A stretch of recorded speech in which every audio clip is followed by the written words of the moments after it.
The NFL had two great games on Sunday afternoon.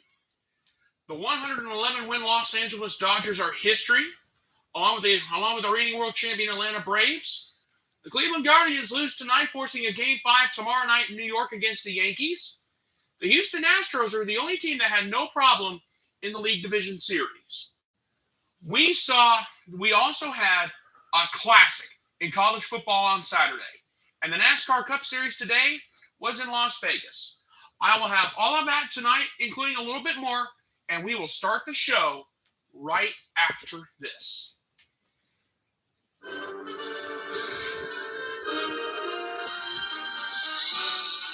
Spanning the globe to bring you the constant variety of sport, the thrill of victory, and the agony of defeat. The human drama of athletic competition.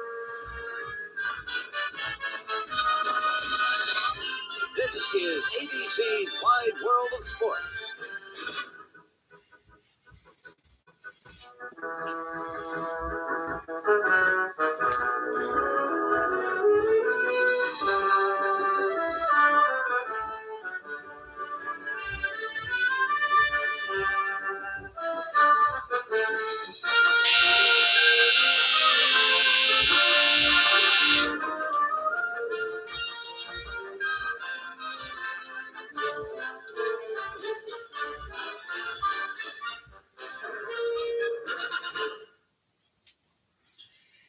Pleasant good Sunday night to all of you watching tonight on the Scott Manning YouTube Sunday Sports Machine.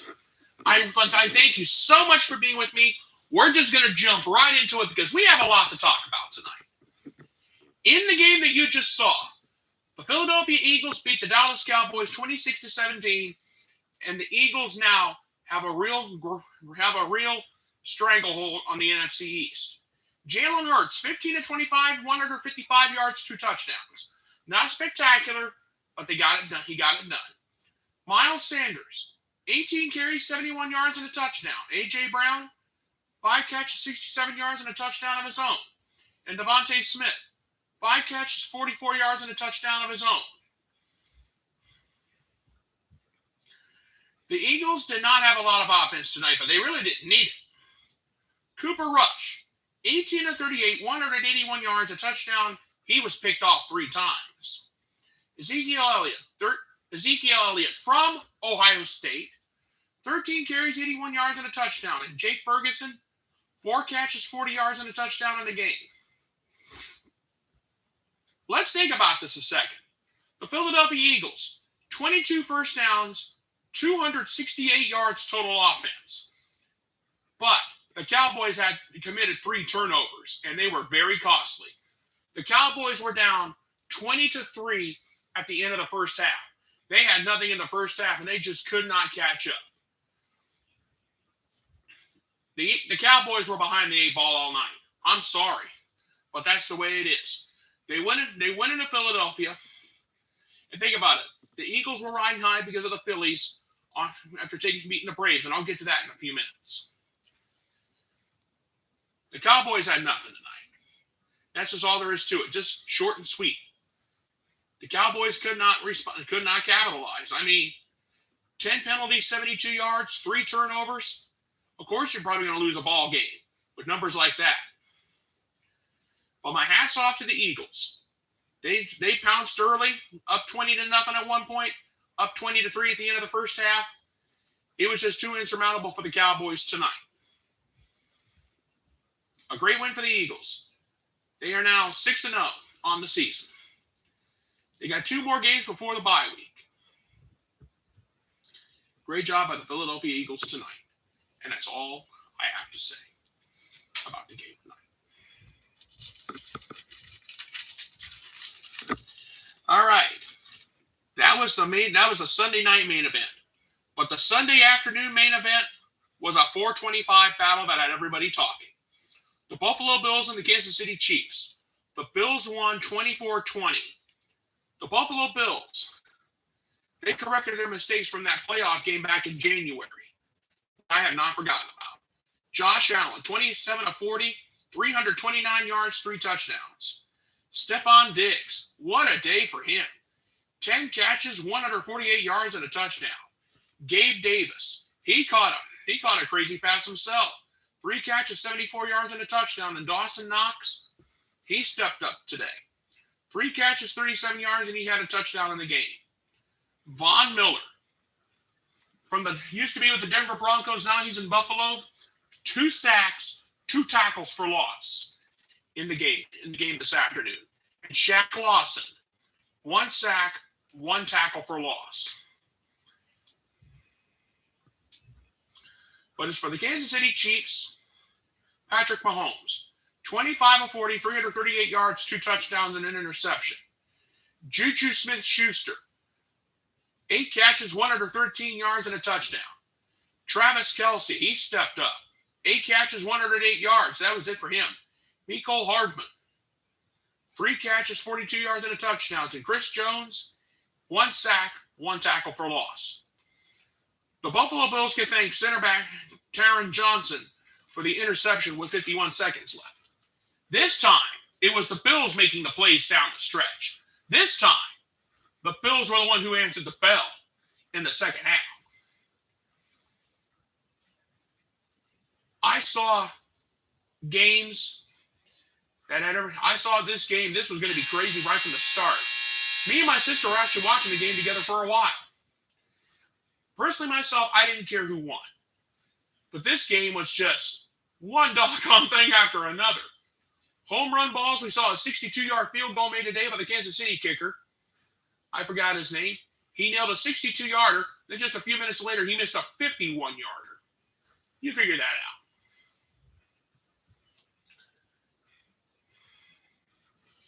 This game was a classic. That's all there is to it. And the fact is, the Buffalo Bills are for real. And they proved it on Sunday afternoon. A great win for the Bills, but a setback for the Kansas City Chiefs. And if you think about the Chiefs for a second, 5 penalties, 58 yards. Juju Smith-Schuster got nailed for an unsportsmanlike conduct for, listen to this, jawing at the Buffalo bench. You can't do that. And Buffalo outrushed Kansas City 125-68. That's just something to think about. And that's the truth of the matter. But what a ball game. My hat's off to the Buffalo Bills for getting it done. Will these teams meet again in the playoffs in a rematch? We'll have to wait and see. But for now, this was a great win for the Buffalo Bills. To go into Arrowhead and beat Mahomes and the Chiefs, you couldn't ask for anything more. Great win for the Bills. All right. Now that's the NFL part of the show. Let's talk some Major League Baseball. The New York Yankees have forced a Game 5 over the Cleveland Guardians after a 4-2 victory in Game 4. Game 5 will be on Monday night. For the New York Yankees, Harrison Bader was 1 for 3 with a run. He had a home run and 2 RBIs in the ball game tonight. Anthony Rizzo, 2 for 4 with a double, an RBI, and a strikeout. Josh Donaldson, 1 for 4 and with a run. He unfortunately struck out twice. However, Garrett Cole got the win. He pitched 7 solid innings, gave up 2 earned runs, a walk. He struck out 8, but he gave up a home run. And Wandy Peralta pitched an inning and struck out 1 to get the save in Game 4.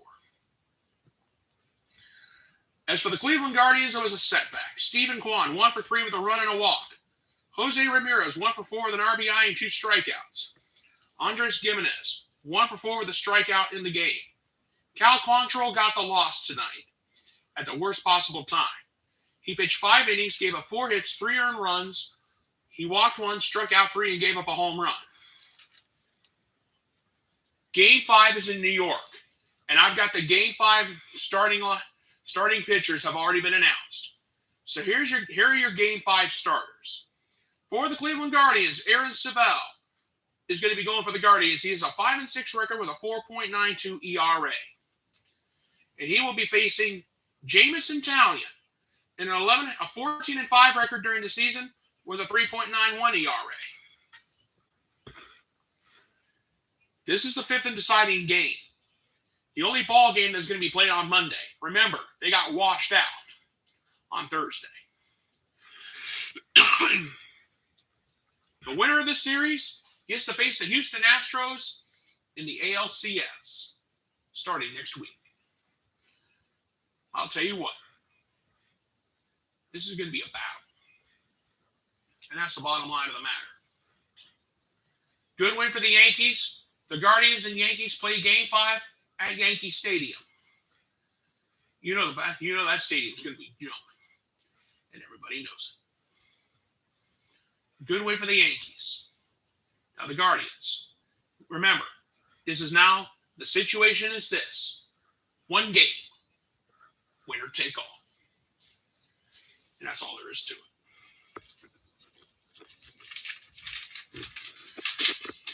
Now, the National League Championship Series has already been set. The Philadelphia, and I'll get to that in a minute. The Philadelphia Phillies beat the Atlanta Braves 3-1 in the best way possible. And I'll tell you what, a great moment for the Phillies. Everybody was talking about the Mets and the Braves battling out in the NL East. If you see who goes further in the postseason, both teams are out. The Phillies, of all teams in the National League East, they're the ones that are going to be in the NLCS. And that's just all there is to it. Bryce Harper in this series, 8 for 16 with 4 runs, 2 doubles, 2 home runs, 5 RBIs, a walk. He struck out 4 times. Gene Segura, what a series for him. 6 for 13 with 3 runs. He had 2 doubles in the series, an RBI, 2 walks. He unfortunately struck out 3 times, though. Nick Castellanos, 5 for 16 with a run. He had a double of his own. 5 RBIs, a walk. He struck out twice. JT Realmuto, 5 for 18 with 5 runs, a home run, 2 RBIs. He unfortunately struck out 7 times. And Rhys Hoskins, 4 for 17 with 3 runs, a double, a home run, 4 RBIs in the series. But he did have a walk, and he struck out 6 times. Ouch. But but unfortunately, the Braves will not repeat. For the Atlanta Braves, Ronald Acuna Jr., 5 for 15 in the series. He had 2 runs, a double, a walk, but he struck out 5 times.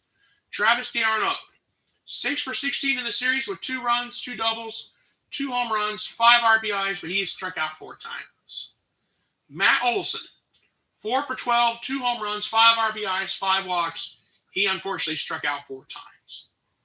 Orlando Arcia, 3 for 10 with a run, a home run, an RBI, 2 walks. He struck out twice, though. And Dansby Swanson, 2 for 16 with 3 runs, a double, a walk. He unfortunately struck out 7 times. But if you want pitching performances, I got 2 really good ones. In Game 2, back on Wednesday, Atlanta Braves pitcher Kyle Wright pitched 6 solid innings, gave up 2 hits, walked 1, he struck out 6. In Game 3 on Friday, Phillies pitcher Aaron Nola pitched 6 solid innings, gave up 5 hits, 1 run, 2 walks, and he struck out 6. 2 great pitching performances, well worthy of some love from yours truly. The Phillies are moving on to the National League Championship Series. And who will they be facing? Nope, not the Los Angeles Dodgers, but the San Diego Padres. The Padres did it. You talk about a David and Goliath in the League Division Series, you had that series. David slaying Goliath. The 111-win Los Angeles Dodgers are history. And all I can say is, wow. For the San Diego Padres, Jake Cronenworth. He was 7 of 16 for the series, 3 runs, a home run, 5 RBIs, and 3 strikeouts. Pretty impressive. Trent Grisham, he had some struggles. 3 for 10 with 2 runs. He did have a home run and RBI. He had 2 walks, but he unfortunately struck out 5 times. Austin Nola, 4 for 12 with a run, a double, 2 RBIs, 2 walks. He unfortunately struck out 3 times. Manny Machado, he stepped up in a big way. 5 for 14 with a run, a double, a home run, 2 RBIs, 3 walks, 5 strikeouts. But what happened to the Dodgers in the series? Well, Freddie Freeman was 5 for 14 with a run. He had 3 doubles in the series, a home run, 3 RBIs, 3 walks, 4 strikeouts. He unfortunately had his struggles too. Trey Turner, 6 of 18 with 4 runs, 2 doubles, 2 home runs, 3 RBIs, 5 strikeouts. He had some struggles along the way too. Max Muncy, 4 for 14 with 2 runs, a double, a home run. He did have two RBIs in the series, 2 walks, but he unfortunately struck out 6 times. Gavin Lux, he was 3 for 13 with a double, an RBI, and 5 strikeouts. But if you're looking for a pitching performance in this series, give it to Blake Snell in Game 3 and that 2-1 victory in San Diego. He pitched 5 1/3 innings, pitched 5 1/3, gave up 5 hits, 1 earned run, walked 2, but he struck out 6. Great night for Blake Snell. You know the one thing that gets me about this series? The Dodgers go out and get Freddie Freeman from the Braves. And all of a sudden, the Braves flop into the division series again. They win 111 ball games and they have nothing to show for it. Now they know what the 2001 Seattle Mariners feel. They won 115 ball games. They flopped in the ALCS against the Yankees. I have not forgotten about that. But the Phillies and the Padres in the NLCS, that's going to be something to think about. All I can say is unbelievable. That's all I can say right now. Two teams that have only won on like 87 or 88 ball games during the year are playing for the pennant. And then they got to either face the 99-win New York Yankees and the 100 and some odd win Houston Astros in the Fall Classic. If that pans out. Now, keep in mind, the Guardians are still in it. But they got one more against the Yankees. So I'm not going to go any further about the American League just yet. But it's just a possibility. A team that won, think about the Braves last year. They only won 88 ball games. They won it all. Could it happen again in 2022? We don't know. There's too many variables. That's the bottom line.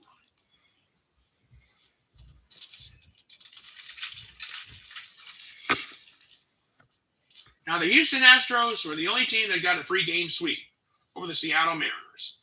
Yuli Gurriel, 7 of 18 with a run, a home run, and 1 RBI.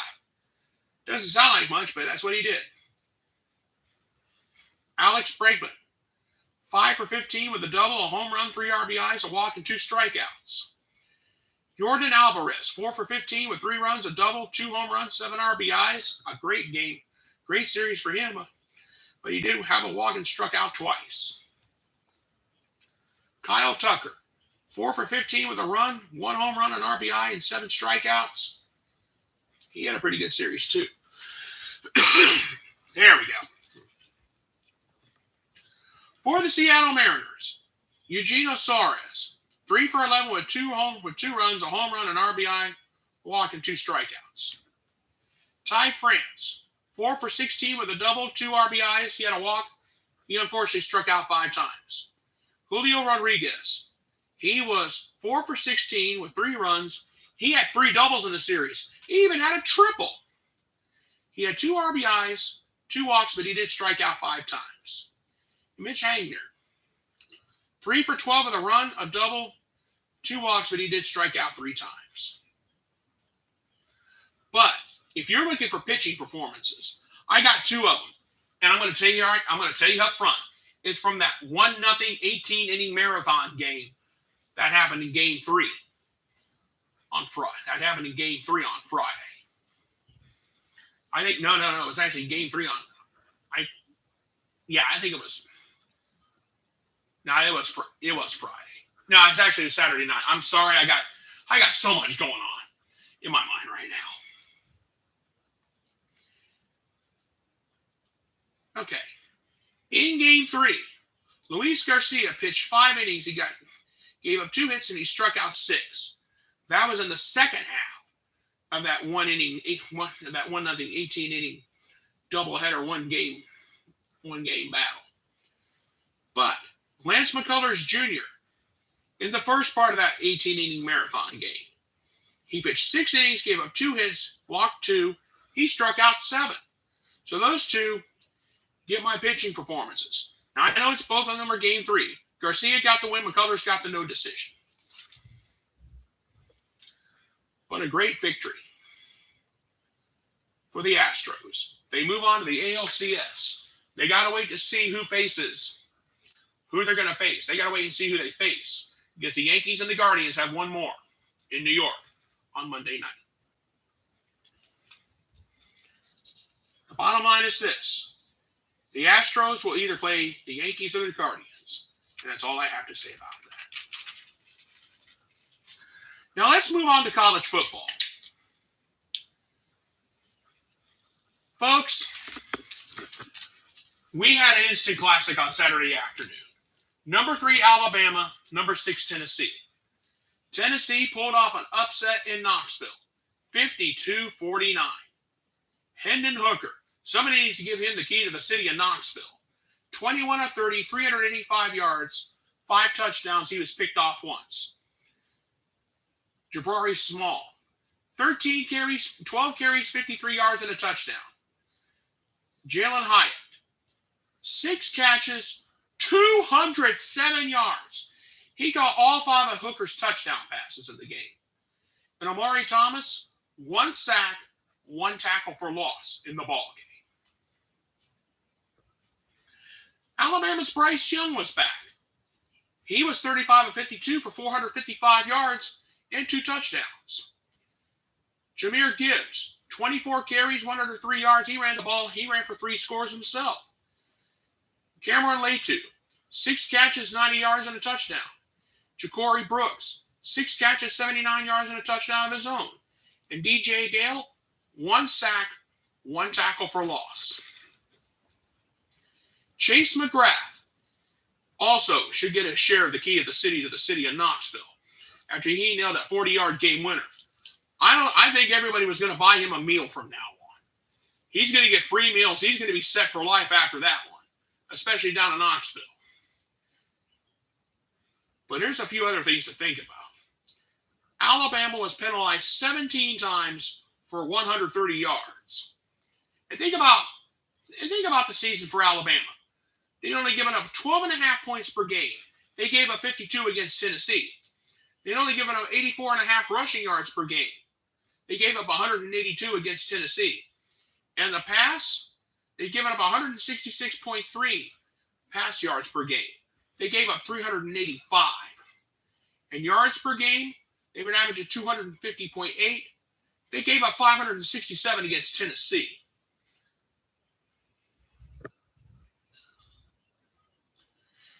And on top of that, Tennessee won the ball game.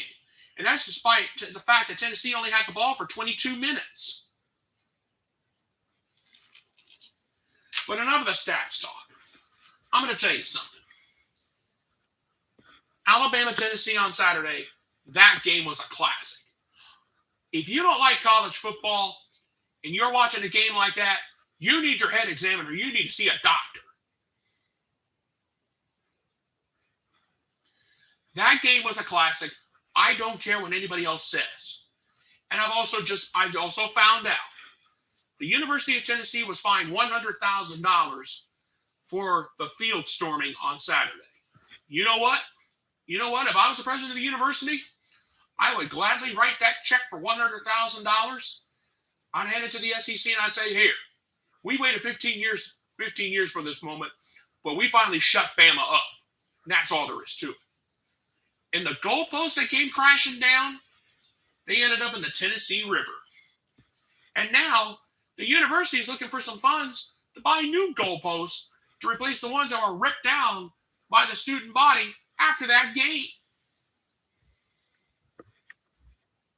How crazy is that? But all in all, congratulations to Tennessee and thank you for shutting Alabama up.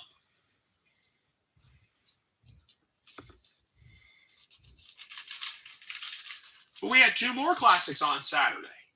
While Tennessee, Alabama was going on, we also had number 8 Oklahoma State, number 13 TCU, playing a double overtime battle with TCU taking it 43-40. Max Duggan for TCU, 23 of 40, 286 yards, 2 touchdowns. He took the ball. He carried the ball himself 11 times for 57 yards and a touchdown of his own. Kendre Miller, 22 carries, 104 yards and a touchdown. And they needed every bit of that. Quentin Johnson, 8 catches, 180 yards and a touchdown. Jamari Hodge, 1 sack, 1.5 tackles for loss. And Dean Winters, 1 sack, 2 tackles for loss for him. What a game he had. But as for Oklahoma State, Mike Gundy's going to be singing the blues. Spencer Sanders, 16 to 36, 245 yards, a touchdown and an interception. He also ran for 2 scores and carried the ball 11 times for 68 yards. Dominic Richardson, 22 carries, 72 yards and a touchdown. He also had 79 reception yards, which gave him a total of 181 offensive yards for the day. Great job for you, man. John Paul Richardson, 5 catches, 51 yards and a touchdown. And Tyler Lacey, 1 sack, 1 tackle for loss in the game. This was an all-around great game. Everybody knew that the Big 12 championship was either going to be going through Stillwater or Fort Worth. TCU has now claimed the top spot as the top dog in the Big 12. But Oklahoma State will be back. I guarantee it. And now what a game that was on Saturday. A great win for the Horned Frogs. And one they needed. And now that the new rankings have come out, I will lay it all out for you here in a few minutes. I'll tell you what.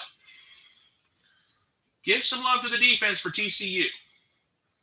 That's the truth of the matter on this day.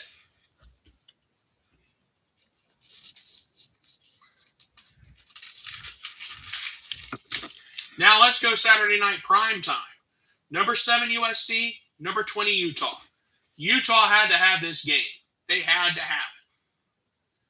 Cameron Rising, 30 of 44, 415 yards and 2 touchdowns. He took the game on his shoulders with 11 carries for 60 yards and 3 touchdowns of his own. Dalton Kincaid, 16 catches, 234 yards and a touchdown. Jonah Ellis, he showed up. 1 sack, 1 tackle for loss. Gabe Reed, give him some love. 1 sack, 2 tackles for loss in the ball game. As for USC, Caleb Williams, 25 of 42, 381 yards, 5 touchdowns. Travis Dye, 11 carries, 76 yards, and a touchdown. Mario Williams, 4 catches, 145 yards. And Jordan Addison, 7 catches, 106 yards, and a touchdown. Before this game tonight, Utah did a dedication to Ty Jordan and Aaron Love, 2 players that have lost their lives within a year apart. What a wonderful gesture by the University of Utah. But this was a great win for the Utes. Give Utah credit. They went for 2 with less than a minute to go. Cameron Rising said, do we play? Kyle Winningham said, do we play for a tie?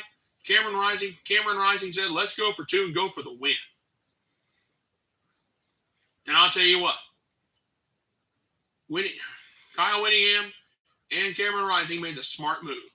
I don't think they would have beaten USC in overtime. No way, no how. That was a great game. It really was.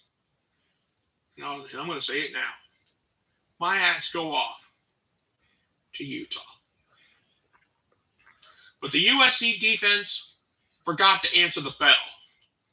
No sacks and only 1 tackle for loss in the ball game. That was it. And that's very inexcusable of USC. Lincoln Riley was not a happy man after that game. And the fact that the USC defense did not answer the bell, he was really hot about the whole situation. And now that the games have been played for the weekend, the newest AP Top 25 poll has come out. No change at the top. Georgia and Ohio State stay 1-2. Tennessee, with their victory over Alabama in Knoxville, shoots up 3 spots to number 3 this week. Michigan just trounced Penn State 41-17 in Ann Arbor. They move up 1 spot to number 4 in the polls. Clemson, I guess playing Florida State a little bit close, kind of got their attention. They dropped to number 5 this week. Alabama, out of the top 5. Wow. They lost 3 spots this week. They dropped to number 6.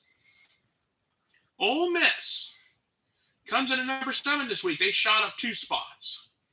TCU out of the Big 12. The top dog in the Big 12. They moved up to number 8 this week. They shot up 5 spots. UCLA. The Bruins are probably going to win the Pac-12 this year, barring any miracle. They shot up 2 spots this week to number 9. Oregon rounds out the top 10. They went up 2 spots. Oklahoma State, there's a minor setback. They dropped 3 spots to number 11. USC, a big loser. They dropped to number 12. They dropped 5 spots this week. Wake Forest, out of the ACC. They moved up 1 spot this week to number 13. Syracuse, give them some love. They went up 4 spots this week up to number 14. Utah, that huge win over USC, shot them up 5 spots up to number 15 this week. Penn State, that setback against Michigan really hurt them. They dropped 6 spots this week. They're at number 16. Kansas State, no change. They stay at 17. Illinois, the Fighting Illini. Could they be the one? Could they be the team that wins the Big Ten West and goes and plays for the Big Ten Championship? We'll have to wait and see on that. They come in at number 18 this week. Kentucky came up 3 spots this week up to number 19. Texas rounds out the top 20. They went up 2 spots this week. Cincinnati, no change. They're still at number 21. North Carolina, welcome to the top 25. You come in at number 22 this week. NC State lost 8 spots this week. They went from number 15 to number 23, and they got some real bad news. Quarterback Devin Leary is out for the season. So they'll be out of the top 25 before you know. Mississippi State, the loss against Kentucky Saturday night really hurt them. They dropped to number 24. And Tulane, out of one of the lower conferences, I don't know which one. Welcome to the top 25. You come in at number 25 here this week. So that is the top 25 poll for this week in college football. What a weekend it was. Now the NASCAR Cup Series was in Las Vegas today. Joey Logano came home the winner today. He led 32 laps. He's punched his ticket into the championship 4. Ross Chastain finished 2nd. Kyle Busch was 3rd. Chase Briscoe, a nice run for him, finishing 4th. Danny Hamlin was 5th. Tyler Reddick was 6th. Martin Truex Jr. 7th. Eric Jones 8th. AJ Allmendinger 9th. And Austin Dillon 10th. Earlier in the race today, there was a crash between Bubba Wallace and Kyle Larson. We don't know. I don't know exactly what happened or what started the accident, but Bubba Wallace got out of his car and shoved Kyle Larson through a couple of punches. Bubba Wallace needs to be suspended for the rest of the season for antics like that. Now, I understand you get frustrated, you get turned into the wall. That's one thing. But settling on the racetrack and turning cars and turning someone else into the wall, that's not a good thing, because not only that hurts you, that's going to hurt somebody else. And Christopher Bell was an innocent bystander. He was a bystander to the whole thing. Bubba Wallace turned Kyle Larson, which in turn, Christopher Bell got turned into the wall himself. He got knocked out of the race because Bubba Wallace or Bubba Smollett could not control his anger. Bubba Wallace needs to be suspended for the rest of the season. NASCAR is reviewing the actions of what happened here today. But Bubba Wallace needs to be suspended for at least the next race, possibly even the rest of the season, in my opinion, for what happened. And that's the bottom line.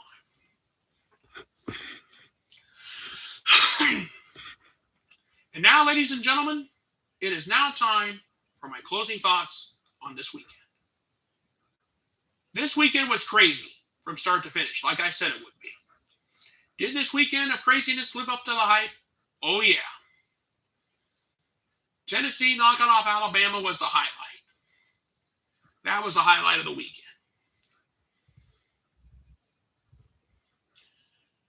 And we had a great game on Sunday afternoon. between Buffalo and Kansas City. The weekend is over. We go back to work tomorrow. But it was a great weekend. It makes me look forward to the next weekend. And we'll see what happens from there. And that's the truth of this matter on the night. And that's the bottom line. And I'm not going to go any further because I've already given you some of my closing thoughts. And some of my closing thoughts from what happened in the race earlier today was part of my closing thoughts for the night. So I'm going to go ahead and just sign off. Okay, folks, I'm going to go ahead and get on out of here. I want to thank you guys so much for being with me here on this night. Please go ahead and subscribe to my YouTube channel. My name is Scott Manning. All you have to do is type my name, scroll down, look for this pretty face, click subscribe, and you will see all of the sports shows I have done so far. Thank you guys so much for being with me here on this Sunday night. I'll be back here Friday for the Scott Manning YouTube Sports Friday Sports Machine as we get ready for another busy weekend. You guys have a great night. Thank you so much for being with me, and God bless. Goodbye, everybody, and I thank you.